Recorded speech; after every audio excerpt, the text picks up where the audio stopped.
Hey, this is the Ultimate Fan Chat where we like to talk about things MMA related. Today, we're going to be talking about the retirement of some former champs in both Rashad Evans and Johny Hendricks. But, to start it off, I'm Chris. And I'm Dan. And joining us today is someone I very much look up to, who's taking care of me at the gym, Peter.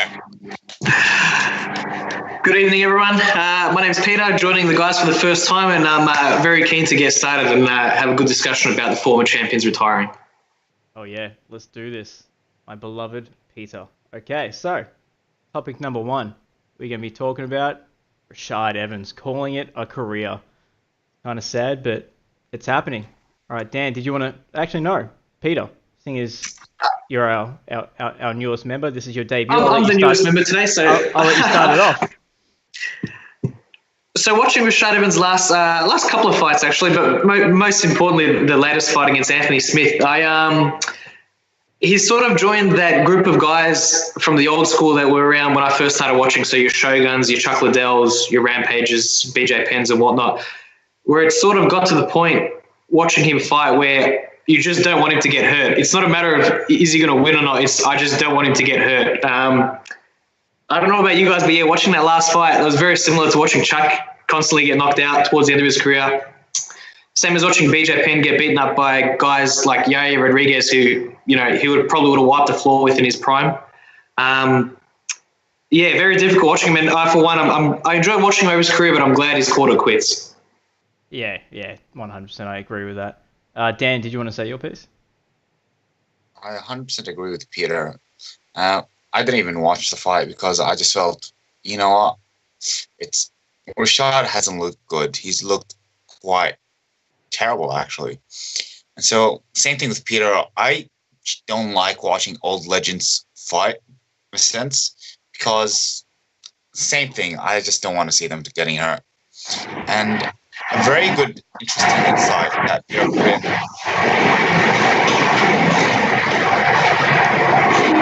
Oh, sorry, I thought you were going to say something else there. No, we're still talking. Just that your heater's going again.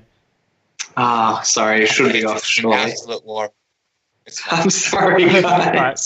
Carry on, young Dan. Proceed, Dan. An interesting insight that Peter put in was it was like watching Chuck Liddell getting knocked out constantly. By Rashad. And by Rashad. By Rashad. That you made it right. It was brutal, very brutal. So yeah, I'm with Peter on this one. There's something that he lost. If you go back and look at his record, pretty much once leaving Greg Jackson's gym, he had another 9 fights, and over that run, went 2 for 7. Now, the first fight, obviously against John Jones, very difficult fight, but then he loses to the likes of Antonio Rogério Nogueira, probably someone in his prime that he would have beaten quite comfortably. Beat Dan Henderson via split decision, close fight. Beat an undersized Charles Sonnen, but then went on to lose to Ryan Bader. Knocked out by Glover Teixeira, which, again, Bader and Teixeira, top fighters. But then when you look at his last few fights, a split decision loss to Daniel Kelly. Even saying that, I still just mind-boggling that he would lose to Dan Kelly. Hashtag dadbod. Hashtag dadbod. And then again with Sam Alvey. In those two fights... I watched both of them. I watched the Anthony Smith one as well. Again, that was quite quick, so there's not much to really analyse there. But in terms of the Daniel Kelly and the Sam Alvey fights, he's just lost. I don't know if it's aggression or if it's his. Even in terms of the last fight with Anthony Smith, sort of his IQ, his fight IQ is lowered as well. If you watch the Anthony Smith fight, I know Dan said you haven't. He was up against the cage with Smith having Rashad at his back against the cage. And with Smith such a long and rangy fighter, Rashad Evans ducked his head quite low right there for the knee, copped the knee and went straight to sleep. I mean, basic, even the commentators touched on it, very basic mistake from Rashad Evans. So again, it's not just, you know, he's old, his chin's going. I feel like his fight IQ sort of dipped. Now, whether or not that means he was in the cage for other reasons, such as financial reasons. Obviously, he has nothing else to prove in the cage. Maybe he's one of those guys that just needed to keep fighting for another payday. I'm not sure. But, yeah, he's just on all levels, physically, mentally, it just didn't seem right in those last few fights. Yeah. I completely agree. Yeah, Especially. Sorry, you go, Dan. Thank you. Especially the loss to Daniel Kelly. That's when I went, I got nothing against Daniel, but nowhere in the same level. No. Daniel's a journeyman. Rashad at his prime was the champion and undefeated as a champion. But yeah, losing to Daniel Kelly and Sam Alvey, that's when you know you don't have it anymore in a sense. Yeah, like you're saying, there's no shame in losing to Daniel Kelly and Sam Alvey, but not when you're that caliber of fighter. It's just like good on Sam Alvey and Daniel Kelly for winning, but I think more so that shows the level that Rashad Evans dropped to later in his career. Yeah. I'll just touch on a couple of things that you've both already touched on. In his last 5 fights, he's lost 5 fights in a row. Like that's not so good. And if you go back to his Ryan Bader fight, like when he fought Chael Sonnen, like he took Chael Sonnen down. The shots that he hit Chael Sonnen with were just they were terrifying. I'm like, oh god, he's gonna kill poor Chael. But then straight you move to the Ryan Bader fight, and he stood with Ryan Bader. Oh, let's 1 second.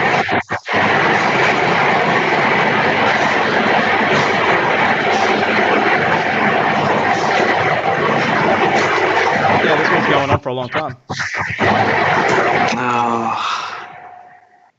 I wonder if it's out. Are you actually trying to blow dry your hair and you just don't want us guys to see? No, but that's the noise. It's actually it's fire, right? It's fire. It's a wooden fire stove thing, but it also blows out the hot air. Fair enough. All and right. that's the noise you can hear. All right. Okay. So I'll go back to what I was saying. So when he fought Ryan Bader, like he stood and traded with. He didn't really stand and trade with Ryan Bader. He kind of just stood there, and Ryan Bader teed off on him for the entire fight. So he kind of that was like the first showing of. Actually, I was gonna say that was the first showing of Rashad Evans looking gun shy, but then you go back to, as you said, the Little Nog fight. And that entire fight, he kind of stood there and didn't do anything. Just gun shy. Loud noise. Okay, loud noise is gone again. Okay. Yeah, he just really gun shy, and I think that contributed to what you were talking about, him leaving the Jackson Winklejohn camp so John Jones could take over that camp pretty much. Yeah, an unfortunate sort of situation, but I guess it's going to happen. It's not the first time, not the last time. Yeah, but even the win that he had against Dan Henderson, well, they kind of both just stood there and stared at each other for that entire fight. That was one of the most boring fights, other than it didn't fill me with much confidence that he'd give John Jones a good challenge. No, it didn't. That fight. Well, the Dan Henderson fight came after the John Jones fight. The John Jones fight. Oh no, sorry. I'm thinking about the fight with Tito, where it took him 3 rounds to get rid of Tito before the John Jones fight. It took him 2 rounds. At the very end of the second round, that's when he took him out. That's when he took Tito out. But still, I thought he did pretty well because Tito's he's a big dude. And, oh, there you go, 4:48 of the second round. Yeah, and Rashad Evans, he's a guy that waited way too long to cut down to the middleweight division. Yes, exactly, and that's what my next point was going to be. He waited to the point where his career at light heavyweight was just like it was looking horrible. He hadn't won many fights. Another problem he wasn't fighting very frequently. He was fighting once a year max. Sometimes he would miss entire years where he wouldn't fight. So the injury bug just took over his career. And then I'm trying to see how many fights did he have. He goes on from he lost the 2 in a row, Glover and Ryan Bader, and then dropped down. Yeah. So he goes on from fighting Ryan Bader, fighting Glover Teixeira, where once again he looked gun shy, but you're gun shy against a guy like Glover Teixeira who has better striking than Bader. He's going to knock you out. It's just a matter of fact because Teixeira is striking, is boxing, not just he doesn't really have kicks, but his boxing is really on point. And when he hits you, you saw what happened to Ryan Bader when Teixeira fought Ryan Bader. You go down. But then he cuts down and he fights a journeyman from Dan Kelly. It could have been okay. Let's have a Sorry. It's fine. I don't know why it's taking so long. And that's all sweet. Don't worry about it. Yeah, so he fights just a journeyman. Every time it's on. Yep. Every time that sound comes on, just talk to us, Peter, because that nullifies the sound. Your voice kind of overtakes it. All right. Sure. Sorry to cut you off, Chris, but something I wanted to cut off was Glover Teixeira. You look at Glover Teixeira at his best and Rashad Evans at his best. They're two different people. In what sense, Dan? In what sense? You look at Rashad Evans, and he's a natural athlete. You look at him spraying beautiful motion, beautiful control over his body. And Glover Teixeira, I'm not saying he's a bad fighter, but I'm saying they're different levels of athletes. Correct. I agree. Yes. So Rashad Evans would have destroyed Glover Teixeira at their primes. If they both fought. Wait, did you say Evans would have destroyed Teixeira? Yeah, I don't know. I understand what you mean. He's more of a natural athlete and more fluid than Teixeira, but I don't know. Teixeira does possess that good takedown defense. He's also a black belt jiu-jitsu. Correct. He's a black belt jiu-jitsu. He's got those hands. He's got a chin. I don't know. I'm not too sure. Not to mention, I will tell you one fight I would like to see. I would have liked to see, and I actually thought about it for a period of time around the period when Rashad was in his prime, obviously. As you were saying, Chris, he has been a sort of undersized light heavyweight. I would have loved to have seen him drop down and challenge Anderson for the middleweight title. Oh, that was a fight that was meant to happen for years, and he kept on saying, if I get an immediate title shot, I'll cut down to middleweight. But it's like, oh my God, man, that is such a good fight. Just cut down, beat like a bum, and then fight Anderson. Because at that point in time, there wasn't a great deal of middleweights in the middleweight division. There weren't a great deal of challenges. That's why Anderson Silva just blew through everyone so easy. And he posed that stylistic matchup for Anderson that Anderson's notoriously struggled with. He struggles with guys that can wrestle, but that have also got power in their hands, and that's what Rashad had.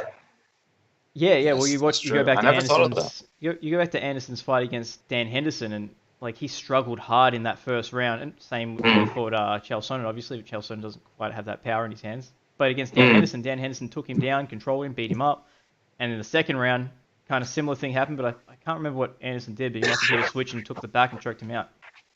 And Rashad always had a good gas tank, so I think that's an advantage he would have had in the Anderson fight that sort of Dan Henderson may not have had. Yeah, that's a good point. I never saw Rashad tied. Never saw Rashad tied. He went to quite a few decisions, and not once did I see him tied. Even in his losses to Sam Alvey and Dan Kelly.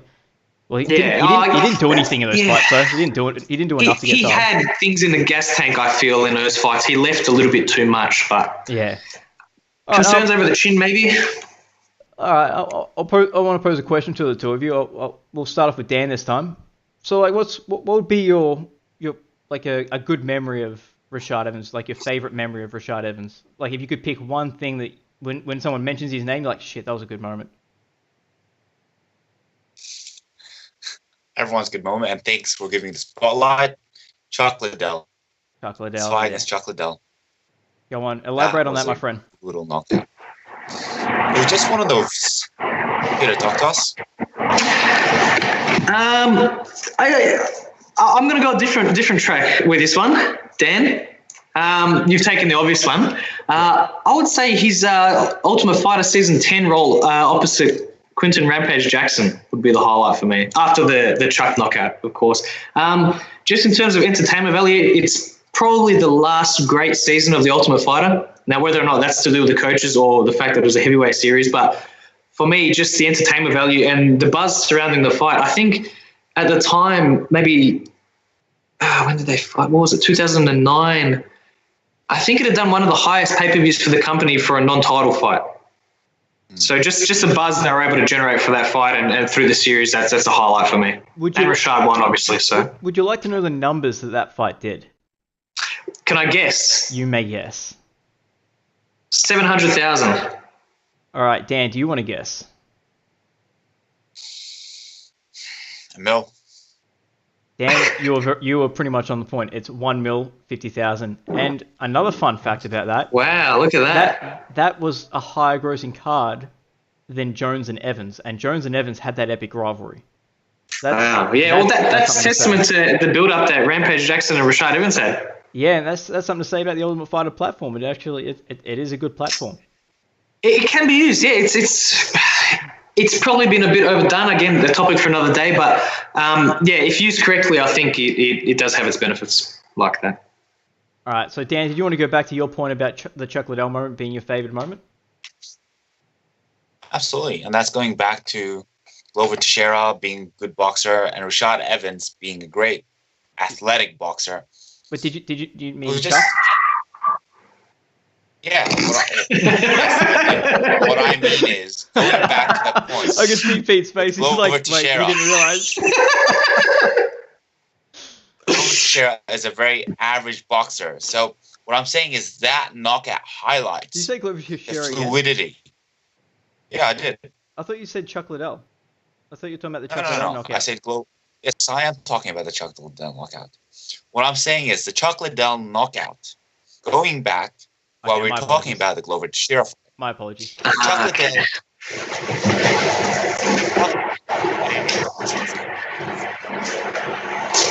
Oh, hello, Dan. Yeah, sorry. Again, a bit of audio difficulties, technical difficulties on my end, everyone. Sorry. Yeah, we'll fix this up next time. Don't you worry. Mm-hmm.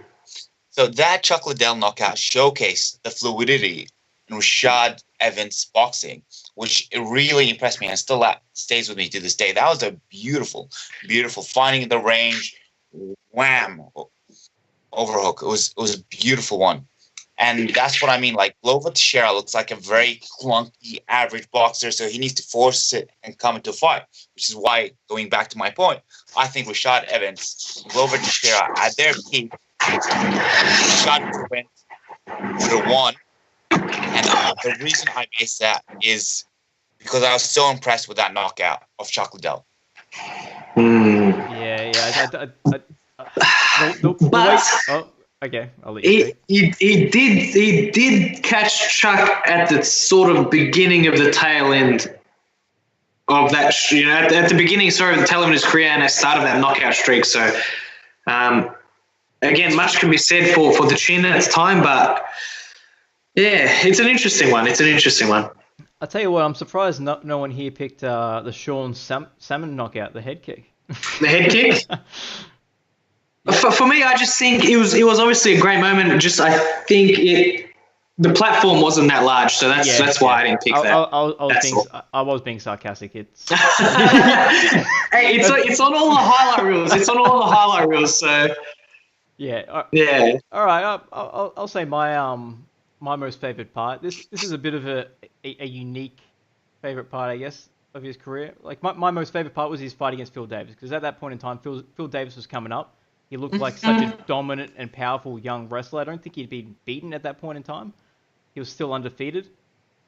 Wait. Yeah, he's still undefeated. He beat Gustafsson at that point. Yep. Yeah, he was looking fantastic. So it looked as though Phil Davis was the guy that was going to come up and challenge John Jones. And previous to that fight, Rashad Evans had fought Peter Ortiz in a very unconvincing win, and then he beat Quinton Rampage Jackson, which was a fairly boring fight. All right, Pete, say something because I can't hear anything. Okay, no, don't worry, it's all good. Moving on. Yeah, so he beat Rampage. That was a pretty boring fight. There were a couple of knockdowns, but before those knockdowns, it was kind of them two looking each other deep in the eyes and telling each other how much they feel about each other. It was kind of boring. Then he fought, before that, he fought Thiago Silva, which I thought that was going to be a great fight, because Thiago always goes out there and fights, but it was just... Me too. It was just a takedown fest, and it was just... Rashad would get him up against the cage, try and take him down, struggle at the end of the round, finally get him down, and it was boring. So my point being that he went through a 3-fight win streak. Again, you speak. I lost ya. There we go. Okay, cool. So yeah, he had a 3-fight win streak, that's normally a good thing, but those fights were really unconvincing to really govern a title shot. But then he goes up against Phil Davis, and he beat Phil Davis via wrestling. He beat a wrestler via his own wrestling for 5 rounds straight, because that was a 5-round. And he beat him up as well. It was a beatdown. It was a fantastic beatdown. Took him down, passed his guard, and just beat him up from side control, all that type of stuff. That moment made you think, oh wow, maybe he can do something to John Jones, because previous to that it was like, there's no way this guy's gonna be able to touch John Jones up, because I don't know what John Jones' record looked like before that. I can have a quick look. Just give me one second. Obviously, previous to that fight, okay. So previous to that fight, Jones had fought Lyoto Machida, choked him unconscious. Fought Rampage Jackson, choked him as well. And fought Shogun Hua, who he pretty much made tap to strikes. So, okay, loud noises again. See, it's not my heater. My heater's actually off. Maybe it's my headphones. Maybe. Okay. Now it's quiet again. Maybe I need to get some good headphones. Maybe it's you breathing against your mic. I don't know. Nope, it's not that. I don't think so. That's not that. Okay, so my point being... I think it's the headphones, but yeah. Alright, so you understand? Do you see my point? Like, him beating Phil Davis at that point in time, like, Phil Davis may not be as big a name now because he's had all those defeats. Yeah. But at that point in time, it was kind of a big deal. Phil Davis was being groomed as the challenger to John Jones. Exactly, 100%.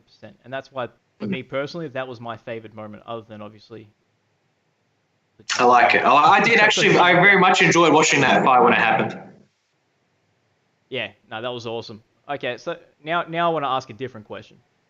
Mm-hmm. I want to ask, what's your least favorite moment of Rashad Evans' career?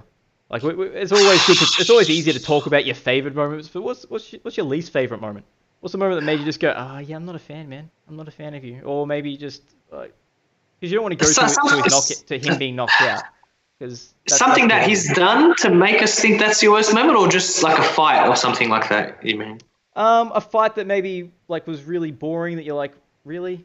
Or a moment like during a season of Tough that you're like, okay, I'll give you an example. So for me it was his showboating. His showboating it wasn't entertaining. It wasn't like Conor McGregor where he's putting his hands behind his back. It's like, wow, that's pretty cool. His showboating, like if you look on The Ultimate Fighter season 2, in all his fights, he can't just stand there and he'd be like pretending like he's got all this swagger and he's like, you can't touch me, you can't touch me. He's like, he can't touch you because you're on the other side of the octagon.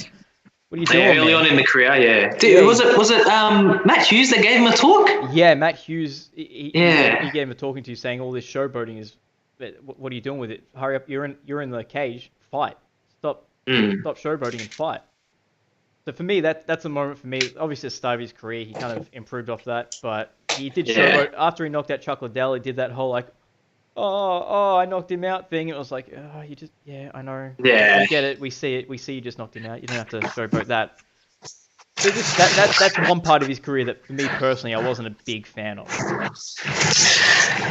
For me, apart from the obvious, him getting knocked out, I just think the last couple of fights really took away from, what people might consider his legacy. It's not like Chuck Liddell went out in his last few fights and he fought the same way he always fought, and he just got hit on the chin and he'd go to sleep. Rashad just didn't seem like Rashad Evans. And that to me just sort of puts the idea in my head that maybe he stuck around for the wrong reasons. And you can't fault the guy. I mean, it's his work. It's what he's done his whole life. You can't just say, look, you got to quit and expect him to be done like that, But maybe if he'd called it quits a bit sooner and not gone through those last couple of fights, I think it would have been better. Yeah. I agree with that. Dan, do you have an opinion on this?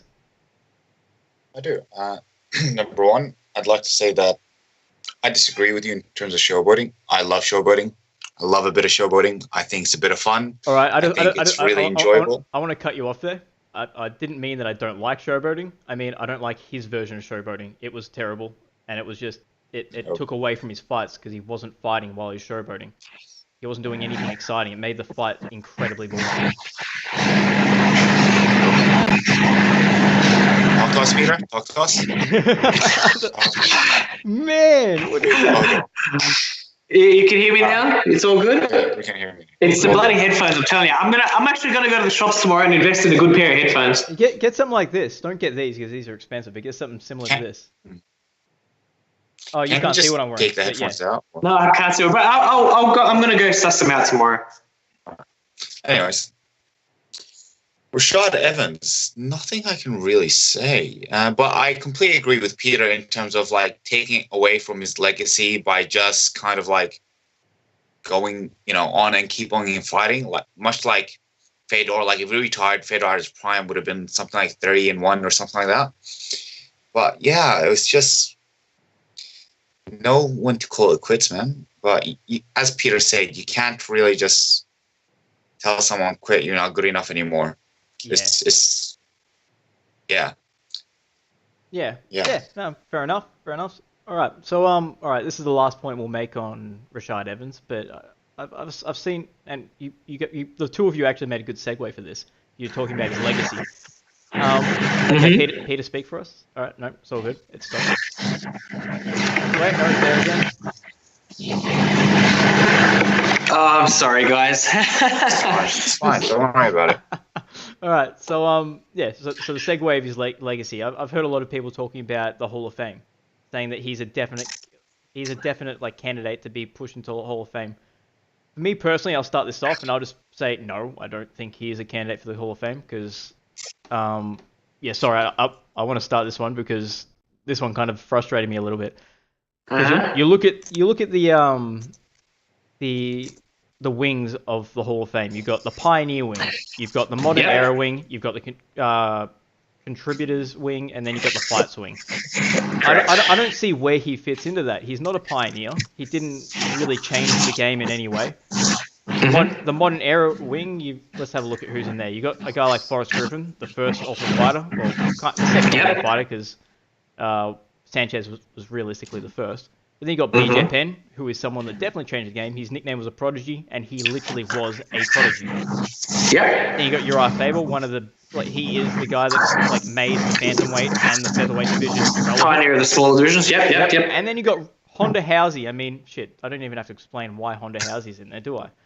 So, and then you got Contributors, those are the people that kind of produce the UFC. So like Art Davey, the guy who he created the first UFC 1. He was the co-owner of UFC 1 to 5. And then you got the Fight wing. What fight can you say that he can go into?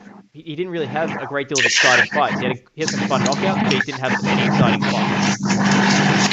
So no, I agree with you. So I'll let okay, Pete, it looks like you've already got an opinion, so I'll let you go from there. Sorry, I'll agree with you. And I was actually thinking about this over the course of today. It depends the direction they're going to head with the Hall of Fame. Sorry to bring it into it, but if you're looking at something, for example, like the WWE Hall of Fame, right? 80% of those. Don't be sorry for bringing in pro wrestling. Don't ever be sorry for that. I'll say even as high as 85% of those people shouldn't be in there. Right? If you're making a legitimate Hall of Fame, like you said, you want someone that's pioneered something, or they've changed the game. They've done something different that the field they're in wouldn't be the same without them. And I just think Rashad Evans, as you were saying, he hasn't done anything differently to anyone else. I mean, he won an Ultimate Fighter. It wasn't the first one. He won the world title. Others have as well. For me, you would have someone like a Michael Bisping in there ahead of Rashad Evans. 100%. You know, they've done the same thing. Won the title, won a lot of fights, won Ultimate Fighter. Even Michael Bisping, I guess he could because of his background. He's the first European fighter to win the UFC title. That for me would slot him in there. But Rashad Evans, he just, although a great career. And he'll go down as, a legend in a lot of people's minds. But in terms of the Hall of Fame, if you want to keep it purely for what it should be, I wouldn't put him in there. Yeah, no, I 100% agree with that. All right. Dan, yep, your opinion? My opinion is to think whether or not Rashad Evans should be in the Hall of Fame. And this is going back to kind of him diluting his legacy by fighting and losing to Daniel Kelly and Sam Alvey, where you go, just how good was he, really? Did you say he should or shouldn't? Sorry, I didn't catch that. When he did fight and lose to Daniel Kelly and Sam Alvey. So is that a yes, he should be in, or a no, he shouldn't be in? I'm getting to that, mate. Okay, my apologies. I keep on cutting you off. All right, go on. So the number one thing we need to do is, define what is the UFC's Hall of Fame. What is it? Is it anyone who's been famous? What is it to you guys? like I said before, I think it's going to be someone it's either a pioneer, like your Ronda Rousey or Uriah Faber, where she's pioneered the women's division, he's pioneered the lower weight classes. Someone that's got records even. So for me, someone like Anderson Silva, most title defenses, someone like that, a guy like GSP or Conor McGregor who's won titles in 2 divisions, or Randy Couture, someone like that. Yeah. For me. Yeah, I agree with that. Well, Hall of Fame, I mean, it's got to come under certain titles. It's got to come under the pioneer, modern, contributors, or fights. He didn't pioneer anything really. Like I know I'm talking very negative of him. I love Rashad Evans, but he isn't a pioneer of any sort. In the modern era, he didn't do anything to the likes of Forrest Griffin. Forrest Griffin obviously had that great fight with Stephen Bonner that broke through the barrier to like the mainstream media. And I'm going on the same point, but there's got to be something special about his career. And as you said earlier, Dan, and as you said as well, Peter, the end of his career.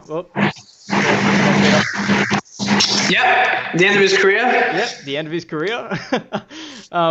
The end of his career was kind of diluted by just losses, and it was losses that he didn't need to have had he just stopped after the Glover Teixeira fight, or even after the Dan Kelly fight. But then one thing just on that topic, BJ Penn's last few fights as well were, yes, it left a lot to be desired. BJ Penn is a former welterweight champion and a former lightweight champion. Yeah, and he should be in there. And he defended his title at lightweight, so he can lose the next 2 fights in a row. He still deserves a spot because of what he did. He does. It's just on the one factor though, the end of the career losses. But okay, let's back it up then. So we stop at the Chael Sonnen fight. What did he do before then? He didn't really. He won the title, yes, but then he had some really, really boring fights that no one really watched. And then he fought John Jones, which was that was fun. The thing is, for me, if you follow, like, if you were to put Rashad Evans based on that criteria, there's a lot of other people who would end up being Hall of Famers as well. 100%. Yes, 100%. I agree with that. Okay, Dan. So that's now our definition. Does he deserve to be in there, in your opinion, or not? Based on your definitions, no, he doesn't. Based on your definition, though, we're asking for your personal opinion. My personal opinion is it depends what the Hall of Fame means. And if it means to be a pioneer or that you did something special, winning the championship is special, but there are so many champions and every single champion will be in the Hall of Fame. So, no, he doesn't deserve to be in the Hall of Fame. Fair enough. Oh, that's some loud noise again. Oh, Pete. Peter. It'll be better next time, I promise. Peter. All right. Well, I guess that's all we need to say on Rashad Evans. We all love him, but yeah, he's not a Hall of Famer. We wish him best of luck in his future endeavors. I'm sure he's going to do great. I mean, he's a fantastic analyst. I love him on the analyst desk. Definitely. He definitely speaks very coherently, and the information that he gives is fantastic. So, yeah, I love him everywhere else. Just don't put him in the cage ever again or the Hall of Fame.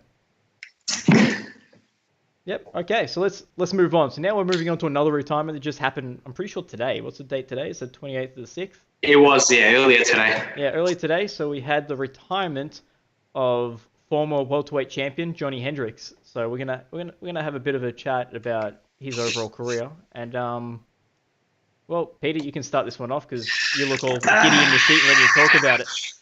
Okay. First of all, let me just say, I've enjoyed his career. Especially early on, the Martin Cameron knockout especially was crazy. The one knock I have against Johny Hendricks, and it's not his fault, is that GSP retired after fighting him. That was the fight that pushed GSP over the edge to go, I've had enough. So that's my main gripe. That's my only gripe really with Johny Hendricks. Yeah, fair enough. Dan? I had Hendricks winning that too. And Johny Hendricks, I hope he doesn't retire. 3-2 GSP. 3-2 GSP. Oh boy. I reckon there's a debate here. All right, you know what we need to do? What do we need to do? We need to have a segment where we debate controversial fights. 100%. And we go through it. We will. Watch it. And we 100% will. We need to do that. We're going to do that. I love it. Okay. So Johny Hendricks. he had a very exciting career at his, what do you call it? At his Peak. Yeah.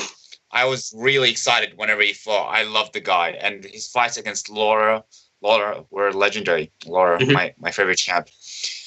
I hope Johny Hendricks doesn't retire. I hope he goes to Japan or like KSW and just roars up, goes up to light heavyweight and kills everyone. Dan, you can't be making these assumptions. Please, I'm refraining from doing. Okay, Dan. Peter's saying you can't make these assumptions, but go back to the research that you did earlier on today and maybe brush on that a little bit.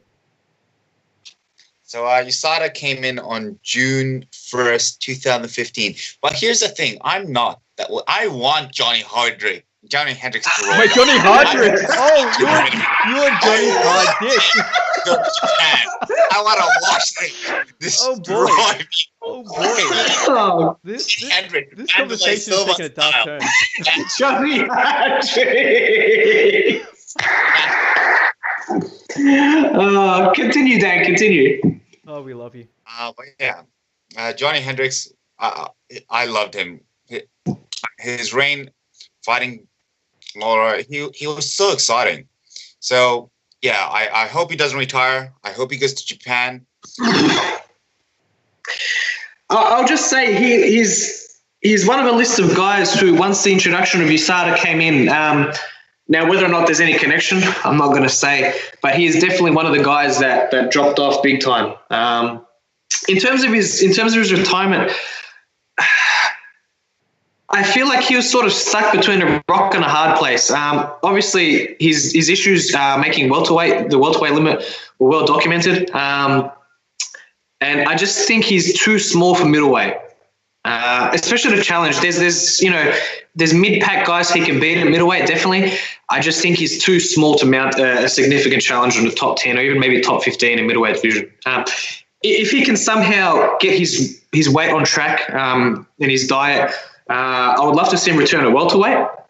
I think there's still things he can do at welterweight, but yeah, I think honestly this is the best thing for him at the moment. Maybe a year or two off, he can come back refreshed and things will be different. But if this is it and he is retiring, then best of luck to him. It's been an enjoyable career, like you said, Dan. His 2 fights with Robbie Lawler, his fight with GSP as well, classic fights. I personally enjoyed the fight with Stephen Thompson. Unfortunately for him, he got a highlight reel knockout for Stephen Thompson, but that was one of my personal favourite fights to watch as well, just in terms of the actual aesthetics of the fight. I'm just looking at his record now here. Quite a record. He's beaten Amir Sadala, knockout. Decision TJ Grant, who at one time was a lightweight contender. Knocked out John Fitch. Split decision to Koshek. Knocked out Martin Kampman. Also beat Carlos Condit, and then the unfortunate title loss, which he lost, Dan, to GSP. I was very impressed with one fight in particular. It was the first Robbie Lawler fight. Close fight. 2 apiece going into the 5th round. And Hendricks' fight IQ really took over there when he went very takedown heavy in the 5th round and was able to secure the win. So, for me, that's his best fight. I really enjoyed that fight. He showed his toughness, but he also showed his capacity to think and follow the game plan. Yeah. Well, shit, you just went over everything that I was hoping to go over. I was going to go through his record, but one thing, no, it's all good, man. It's all good. It just shows we're on the same page. One thing I will go over though is you went over the knockouts of John Fitch and Martin Kampman, but you didn't exactly explain how amazing and crazy those knockouts were. That left hand of Hendricks, when he hit Fitch and when he hit Kampman, they didn't only go out; they flew through the air. It was it's like he shot a cannonball at their face. It was just something absolutely ridiculous. And when they hit the ground, they slid across the ground at least 30 centimeters. It was those 2 fights were just how is that even possible? I've never seen someone get knocked out like that. No one gets knocked out like that. Their body switches off normally, and they kind of just crumple down, and their body just kind of turns into spaghetti, and they fall to the ground. You go back to Rashad Evans when he got knocked out by Lyoto Machida. The way his body just fell down like spaghetti. But just devastating knockouts. Yeah, his knockouts were ridiculous. And you go into that GSP fight. I'm gonna have to watch it again. Every time I watch it, I have a different opinion on it. So it was a split decision, and I guess it's one of those things. You always say, "Oh, that should have been a split decision." Nothing should be a split decision. It should be. That's a debate we'll have for another time. But it was a split decision. Yeah. But it is one of those things. I can understand how the judges can have different opinions. Mhm. It does make sense. But the thing about that fight that really frustrated me about Johny Hendricks, because that was at the point in time where GSP was winning all his fights and he wasn't. He had more exciting fights against Carlos Condit and Nick. Even Nick Diaz was kind of a boring fight. Carlos Condit was the only exciting one because he got knocked down. But in that fight, in the 5th round, you see Johny Hendricks walking all cocky with his head bobbling around like he's going to win this fight. And the fight's not over, man. The fight isn't over. Don't get ahead of yourself. And in that final round, he didn't show any aggression. No. I think that's where my appreciation of his fight, his first fight with Robbie Lawler, comes into play. You know, he righted those wrongs. They weren't sure. They might have been up, but they weren't sure, and they did what they needed to do. Him in his corner, to secure the win and get the world welterweight title. So I'm appreciative of that. I feel like he grew from the GSP fight. Yeah, 100%. Yeah, as you said in the first Robbie Lawler fight in that 5th round, he went for those takedowns. But another thing I noticed in those Robbie Lawler fights that in previous fights I'd never noticed because he was always primarily a boxer. But in that Robbie Lawler fight, he started showing some serious leg kicks. It was like, where did this come from? Like the last time I watched it, I was like, huh? He's not a kicker, and he really hurt Robbie Lawler with those leg kicks. They took a toll by the end of the fight. You could see Robbie Lawler wasn't springing off his feet as much as he was in the first couple of rounds. Just didn't have that explosion, which would obviously be due to fatigue. Which another thing that leading on from the first Robbie Lawler fight to the second Robbie Lawler fight. Oops, loud noises again, and they stopped. No, they haven't. They're nice and loud. Loud noises. All right, cool.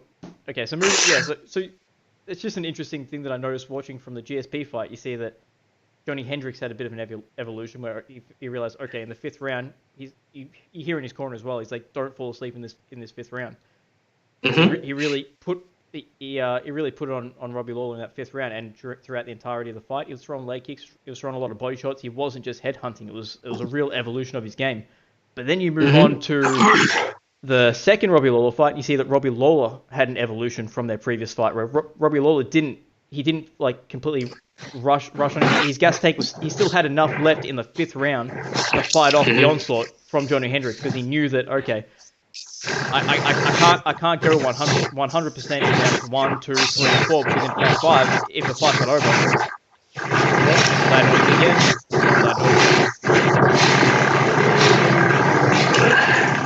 Oh, I can hear it as well. Yep. Okay. Cool. Yeah. So now I've forgotten the point that I was trying to make. Yeah, it was just the point I'm trying to make is just over 3 fights you see an evolution of both fighters, and I just thought that was a cool little thing to watch watching those 3 fights in a row. Mhm. But yeah, going on. Allow me to time. Okay, yep. Sorry, you go, Dan. You're going? No, sorry, I got you off. Go on. No. I'll make another point later. You say your piece. Hi, Peter. How you doing? Good, Daniel. How are you? Love you, mate. Good. All right. So going back to Peter, how he was saying Johny Hendricks' downfall also coincides with USADA's inception. I don't think that steroids was Johny Hendricks' problem, really, because I think as a champion, you're making a lot of money and you can just buy designer drugs. You can get the best doctors and everything. So you're fine in that sense. Yeah, and something for another podcast is GSP. I love the guy. Anyways. Peters. Don't make Peter cry. It's his debut. Don't make him cry. For another podcast. But what I think really affected Johny Hendricks, which what you were saying before, about him fighting at middleweight and just being able to fight middle of the pack middleweight because he's not big enough. I think that relics, which are sort of like medicine you take that will help you lose water weight. I think that was, by USADA also checking for those. I think that's what affected him the most. Because it's unreal how someone who made weight consistently went to not making weight at all, and even at middleweight. Missing weight, yeah. So I think Urelics, not steroids, checking, is what really hurt him. Diuretics, yeah. We'll see. I don't think we can post anything accusing people of taking steroids, by the way. I'm not accusing. I'm just saying. We just did. We just did. Probably keep this one in. Probably keep this one in the draft archive, maybe. Well, actually, Dan, the point that you were just trying to make then about the diuretics being a big issue, that kind of leads into my point as well. Because previous to USADA, he hadn't missed weight once. After USADA, he missed weight fighting Kelvin Gastelum. He missed weight fighting Neil Magny. He was meant to fight Tyron Woodley, but then he just didn't make weight at all, so that fight was called off. And then he missed weight again at middleweight fighting Tim Boat. He weighed in at 188 pounds in 185 division. So the man did not give a fuck. I have to agree with you on the fact that maybe it wasn't the fact that he was taking some kind of performance enhancing drug. Maybe it was the fact he's taking a diuretic and he is, and the issue was that those diuretics are now illegal in regards to USADA. Yeah. So Pete, how you doing? Fantastic. That's good. All right. So yeah, that's. I think that's really. Well, we could argue the Hall of Fame thing with Johny Hendricks, but I really don't think that's relevant. That goes back to the point that I don't think anyone's asking for that. Yeah, unless they make a wing for champions, where every champion ever goes in. But I don't think it'll be interesting to see if he pops up in Bellator.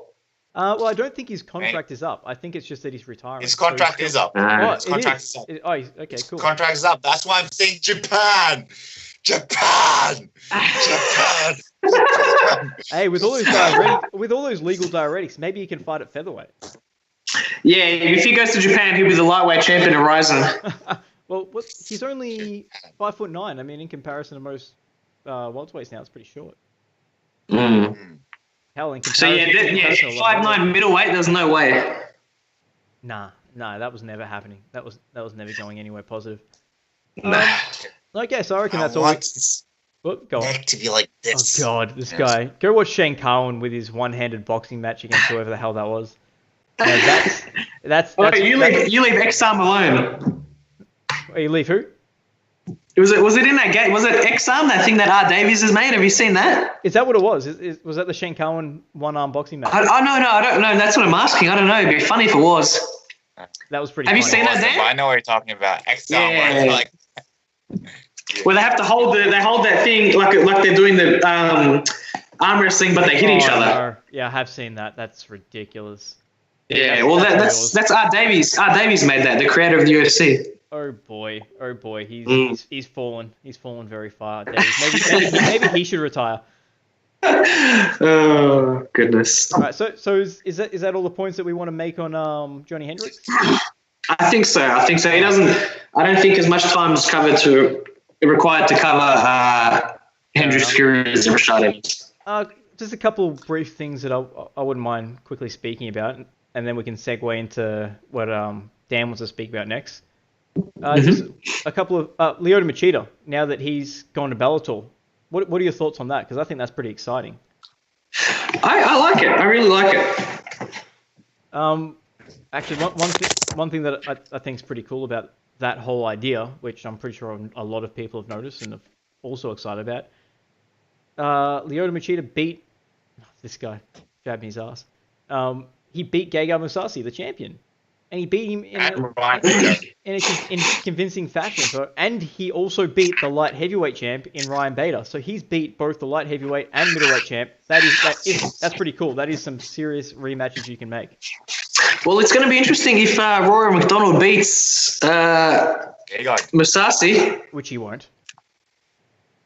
But then you've potentially got a welterweight fighting a former light heavyweight if Machida gets to that title shot. Yeah, Machida's he was a very undersized light heavyweight. He even said if he wanted to, he could cut down to welterweight, and it wouldn't be that difficult. He said that a number of times. Right. I could go up to heavyweight and it would be difficult. Well, Machida did go up to heavyweight and he fought BJ Penn. 190 pounds that one was, I think. Yep. Oh, 109. No, BJ Penn was 190. BJ Penn was 190, sorry, yes. Lyoto Yes, Machida crazy. was 220 something. Ugh. And he looked chubby. He looked like he had been munching on some donuts. Goodness. Anyway, Dan, so what's your opinion on the transfer of Lyoto Machida to Bellator? I think maybe too old. However, going by Titor, I love Titor. Titor. Yes, going by Titor, Lyoto in Bellator. You know he's going to be hitting up all the supplements. Who, Lyoto? All the piss. Yeah, Lyoto. He's going to be hitting up everything. Another point that'll be interesting. Given his karate background, Bellator kickboxing as well. Yeah. Which could be interesting. See Machida in the squared circle. That'd be pretty fun. Actually, MVP. What if they went up against each other? That'd be pretty cool. Oh, you know what? If I'm the owners of Bellator, I'm doing that. Yeah. Well, if you for two reasons. Okay. Yep. Two reasons, right? Reason one, it's time that MVP fights a big name. It's time he fights someone that's a big name, but also, it's a little bit less dangerous because Machida's on the wrong side of his career at the moment. But two, it's a very, very good marketing ploy. Let's say he does beat Machida, and I think at this stage he probably does. He hasn't really shown too much yet in terms of quality of position, but I just think Machida's just a little bit too far over the hill. He beats Machida, they can advertise him as beating a former UFC champ.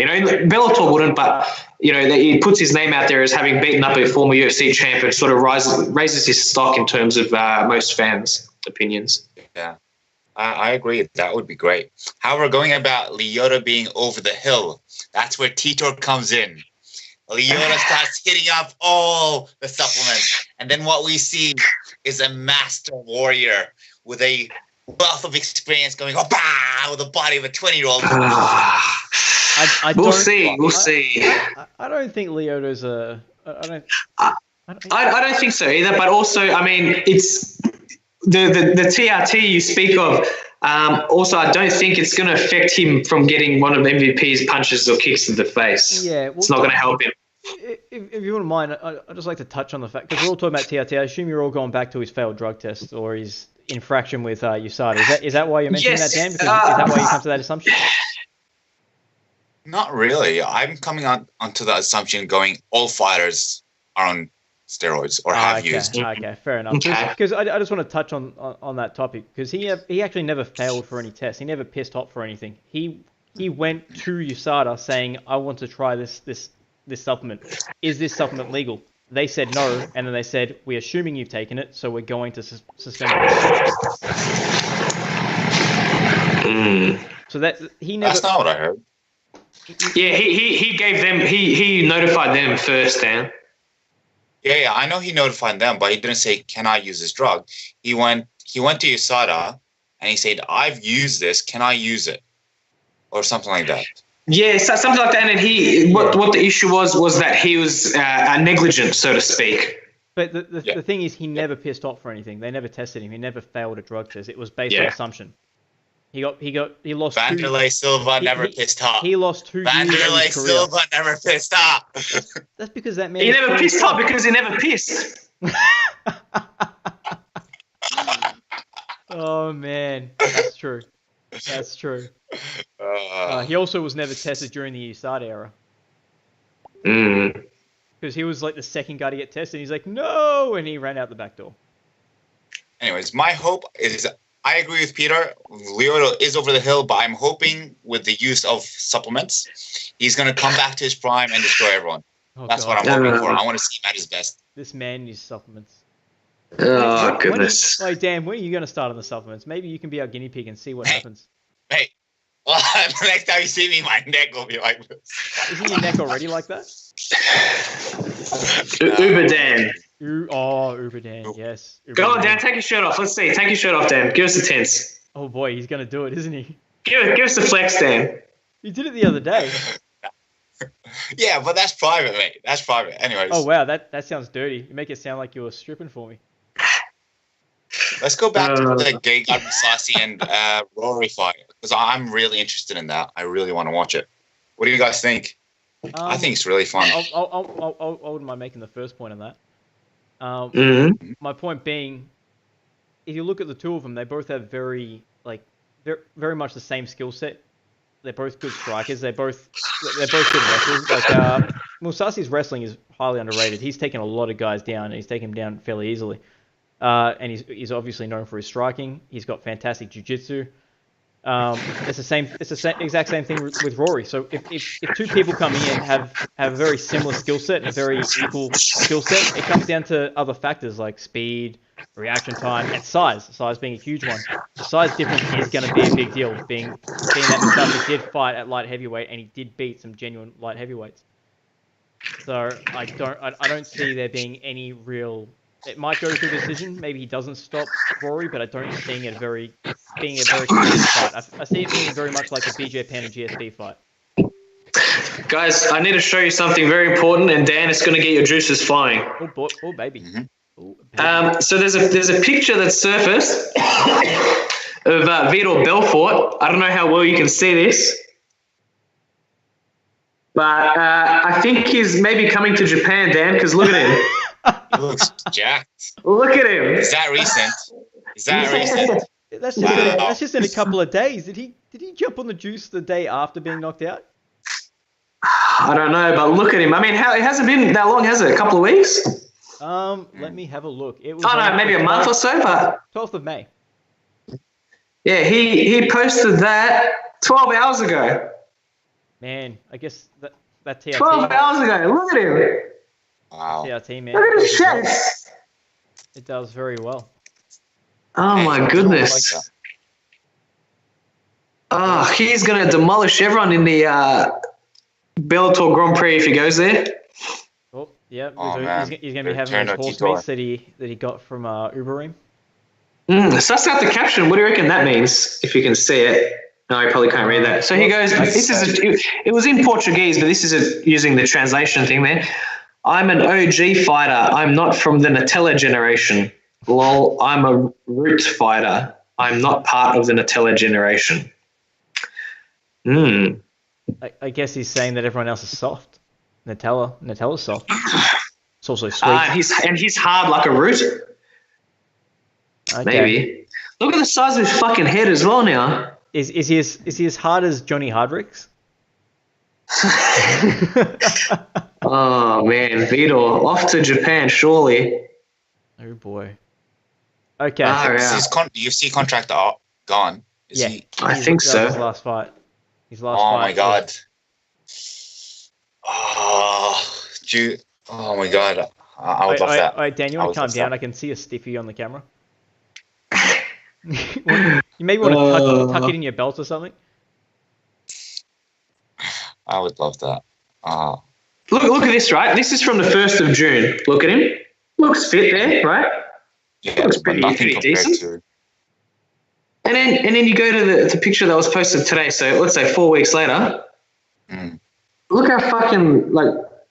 It's those TRT traps. They're back. That's crazy, man. You know what's gonna happen now? He's gonna start beating the shit out of people in Japan. That's what I want, man. That's exactly man. Alrighty, going back to topic, Mousasi versus Rory. Chris, you're saying Mousasi, Rory, similar skill level, but Mousasi's bigger, which will give him that advantage. Yeah, that's it. Are you agreeing with that? Yeah, I think the advantage. Yeah, I think he's going to keep him on the end of his punches. Yep. Okay, we've all gone Go on, quiet. Peter. I think it's going to be a fun fight. I really think it's going to be a fun fight, and I want to see it happen. On the same card, in typical Bellator fashion, Rampage and Wanderlei 4. Oh yes, they're fighting best of 5. Oh boy, I can't. Best of 5. That's only if Rampage's fat bottom doesn't get knocked out. That's a legendary rivalry. Like, holy shit. Have you seen how brutal is it? And Wanderlei knocked out Rampage twice. He did, but then, when they fought off the drugs, Rampage fucked him up, so... I'm assuming... I'm making assumptions. Off the drugs. Kind of fought off the drugs, because at that point in time, the UFC testing was just on-the-day testing. They only tested at Yeah, it's true. They didn't test, like, say, 6 months leading up to the fight. I don't know who I want to win that. I mean, I like Wanderlei, but there's just... You know what annoys me? His last fight, when he fought Chael and he lost, he rocked Chael, he dropped him, but lost by the wrestling. And he goes, next time I want a rematch and I'll train wrestling. It's like, what the fuck did you train for the last 2 months for, knowing you're fighting Charles Sonnen? Especially being on The Ultimate Fighter, when they had that little scuffle, he got taken down straight away. It's like, you know that even in a street fight, he's going to use his wrestling. Why wouldn't you train wrestling? That is his bread and butter. That's what he does. You know what? Honestly, I think the extent of Rampage and Wanderlei's training is going to be hitting the pads a little bit and a bit of sparring. I don't think it's going to be overly strenuous. I'm glad the fight's only 3 rounds. But I don't know. It gets to a certain point. Like, I like watching the legends, but it gets to a certain point where it's just, you know? I know. Just stop. And they're going to make a killing. I hope Musashi and McDonald is the main event. I doubt it is. They are. They announced it. They are? Okay, really? good. Normally they make the old legends the main event. That's pretty cool. I like that. Yeah, that's... Speaking of that card, and speaking of that card, that's where they're going to begin the Bellator tournament, the welterweight tournament, and they're going to... That's good. I think from what I read, it's going to include MPV, Paul Daly, Korakashov, Lima, Rory, and a couple other guys. So, that's a really solid lineup. Yeah. See, the thing about that is all those guys are strikers. And Lorenz Larkin. There you go, man. That's what we want to see. Bang! The interesting thing of that is any of those guys can knock any of those guys out. And I think, it's going to be very pleasing for fans to watch that. I'd love to see MVP and Paul Daly. That's not going to happen. There'd be a lot of shit talking on that. Man, no? MVP just doesn't want to fight Paul Daly for some reason. In every interview, he kind of he pushes it under the rug. He has to. Yeah, if it falls that way in a tournament. He has to, yeah. Or he can just be like, oh, Sol's injured. I'm just trying to look now. I'm just trying to get the tail of the tape sort of for Rory and Musashi. I just want to see what the size difference actually is. One quick thing I want to throw out there. I watched an interview. I watched a Scott Coker interview. And he was talking about how with Lyoto coming over, a potential matchup is Fatal. Wow. Yeah, I like that. Because Lyoto asked for Fatal. I give that to Lyoto. Really? What do you say? I just want to... Yeah. Lyoto will be the favourite over Fatal, you reckon? Yeah, I favor Lyoto over Fatal. Fatal's too old. Way too old. You see, Frackmere just touched Fatal. Fatal straight away dropped. Yeah. That's the thing. He would get dropped, but then, he touched Mia, and Mia went to sleep as well, so... I don't know. Just going back to going back to Musashi and McDonald, they've actually got the same reach, 76 inches, both of them. What about height? But Musashi's 190 centimeters. Musashi's 2 inches taller. Yeah, so he'd have the 6'2" advantage. So it's not that. Yeah, but it's not as a pronounced size difference as I thought. I mean, physically, when they get in the cage, they probably will be, because Musashi did used to fight a light heavyweight as well. So we'll see how that goes. Yeah, well, Rory's never fought at a higher weight class, whereas Musashi has, and he's fought at middleweight, so he's not going to have any problem fighting a welterweight in regards to strength, like pushing up against the cage, the grappling, all that type of stuff. It's not going to be like, oh wow, this is something new. I haven't felt this kind of strength before. Whereas Rory, he's gonna have Musashi grab a hold of him. It's gonna be something new. He's felt it in the gym. I'm sure he's gonna be training with bigger guys to get ready for it. But there's a difference between training and competition. Everyone puts on a different type of pressure when they compete in comparison to when they train. Yeah. So when it comes down to very interesting. experience And size, I have to give it to Mousasi because how many fights has that dude had? I think over 40 at least in MMA. Yeah. All right, The guy wants to retire he has had after his Bellator exactly contract. 52 fights. Oh shit! There you go, a lot. And how many has Rory had? Let me 20. find it. He's had 20 fights. Okay, so 20, Oh really? What a guess. No, I didn't look. I thought you were just saying that's how many fights he had. No. Yes. 24. Very close. 24 to 52. So. Yeah. And you got to take into consideration Musasi's kickboxing fights as well. So the combat experience goes to him. 100%, Yeah. and it goes back to what we're talking about with OSP versus Tyson Pedro, which it's very different. Tyson Pedro was like 7 fights to 32 fights. It's quite a big jump. Yeah. But just there is a big discrepancy when it comes to experience in this fight as well. So there's experience, size. Yeah, it's a lot of things. Not to mention, I actually have gig. didn't Mousasi knock out Mark Hunt or? He did. That wasn't a very low point in Mark Hunt's career though, but yeah, he did knock him out. No, he didn't knock him out. Knock him out? No. Sorry. Submission. I'm thinking of Melvin Manoff. Yeah, no, he Submission. submitted him straight armbar. Melvin Manoff knocked him out. Sorry. I actually have Musasi over our boy Robert. Really? Do you? Wow. Yeah, I do. Wow. That's. Mm. I don't know what to say about that. I want to disagree, but there's so many points that you can make to argue for Mousasi. It's a shame he left when he left, but Yeah. The damn shit. Alrighty. All right, so do we have any other points? Oh wait, no, Dan, you wanted to talk about the upcoming Bellator card on Friday or Saturday, Sunday. Which day is it on? I'll let you take from here. For us Aussies, it is Sunday, and for Americans, I think that is a Saturday. So it's a pretty decent card. They have their first ever flyweight champion. Ilma McFarlane, is that who you're talking about, Dan? Yeah, that's the one. And she's the EBI champion, and most of her wins are via submission, I think. She seems to be a very, very good submission artist. So that's going to be interesting. I want to see her fight. But who I'm really excited to watch, really, are Bellator prospects. They went on a killing spree, hiring all wrestlers. The biggest name was Aaron Pico. Well, another one is Ed Ruth. Ed Ruth, that's going to be interesting. He's a welterweight and could be their future champ. The guys looked very, very good.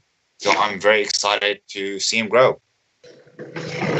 Definitely excited to see Aaron Pico fight again. Aaron Pico's not on that card, is he? No, I don't think so. he's But not. just in general, I mean. Oh yeah, Aaron Pico. Damn, what a dynamite with those Aaron body blocks. Pico combined, like their opponent's combined record was like something insane. Like Aaron Pico's. In his first fight, the guys combined. 11-2. Oh, it was 11-2. Yeah. I think it was 11-2, and he was okay. And for a guy fighting his first pro fight at the age of 20 or whatever he is, that's quite a task. But I mean, he's bounced back well from it. So I think it shows he's obviously got the amateur pedigree in boxing and wrestling, but I think it shows his mental toughness to bounce back from that devastating defeat. Yeah, 100%. It's kind of like Bisping-esque, having a loss and then it's as though he doesn't remember the loss. He just comes back in and just fights as though it's just another fight. And that's the sign of a guy who has potential to achieve great things. I think the mental game. He's got the physical tools. He's got the background, the pedigree, but he seems to be all right up in there as well. Has the potential to be great, 100%. Mm. And he's won his next 3 fights all by knockout against guys. His next fight was 7-3. The one after that, 12-3, and the guy afterwards was 18-8. So all against legit guys. Mm. Yeah. I like it. Yeah, I'm very impressed. I'm impressed with him as well. Wow, yeah. Okay. Right. So is that all we have to say on Bellator? I think that's it. I think so. I don't believe there were any other subjects to cover. No? Hello? Anyone? Just wanted to say hello. I just wanted to say I'm really glad Peter joined us. I think it was a lot of fun. Thank you for having me. I look forward to the next ones as well. I have more notes prepared and hopefully a better equipment. Yes, 100%. Pete, your inclusion, it's made this quite fun as well. I think the three of us I think it's a good I think it's a good trio. So this is gonna be fun. I love it, guys. But as you said, you got to fix up that audio thing. I'm going tomorrow. I'm gonna do look into it tomorrow. Dan's got you've got audio, and then Dan's got camera. And once that's all sorted, I think we're all sweet. And actually, if you want to get another camera, because your camera's kind of pixelated, it's all sweet. We're good. Yeah. I'm gonna see. Maybe I'm just gonna sit in a different room or something like that. I don't know. We'll see. Either way, this has been fun. And Dan, do you have something to say to close us out? We've been sexy, and you've been watching. Thank you. Damn right. By Chris, Dan, and Peter. Peace out.